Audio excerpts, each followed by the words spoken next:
Do not wash your dirty linens in public. Maka bulusok ka may lang, ano sila ni Kudi man? Facebook. Pag nag-away yung mag-asawa ngayon, saan sila nagpaparinigan? Facebook. Ad na mga babae, agiya. Sino pinapatama niya? Yung asawa niya. Kasi alam natin lahat na naghiwalay sila. Tayo naman ng mga marites, pupunta tayo sa Facebook ng lalaki. Ano naman yung parinig niya? Ani man mga babae na, punta naman kay babae. Ano mga mama? Nagtatapunan ng basura, nakakahiya. Do you not control yourself? Tapos may mga anak pa sila. Anong gagawin niyo paglaki ng mga anak niyo? You didn't serve a good example. So mga maranawa, katanong niyo kung mga titiyamasa na tigira suminingat ano sa manla, na tunitirunoloks, di niyo po katanuga ka, managtanwa, siringan, piyakayaya, ha? Nasa bahay ka na, di ba? Tapos yung mga parents natin, very much conscious sa anong sasabihin ng kabilang bahay. Bahay niyo yun eh. Ngayon, saan tumataw yung mga babae? Sa kalsada. Hindi na kailangan ng mic. May built-in na mic. Subhanallah.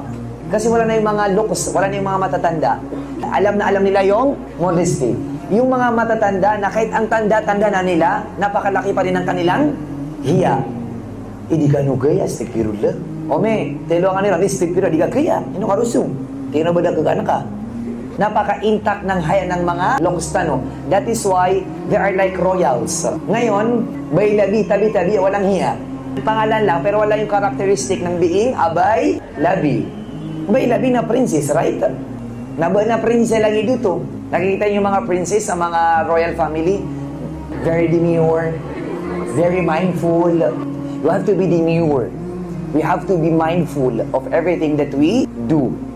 Ano lang sasabihin ng ibang tao? Huwag nating maging ugali yung ibang ugali na wala akong pakialam sa anong sasabihin nila. No. Kailangan may pakika because you live within the people. And whatever they say, however they see you, affects you. Sinungaling yung sinasabi niya na wala akong pakialam kahit anong mang isipin nila. No. At the end of the day, you are being hurt of what they say.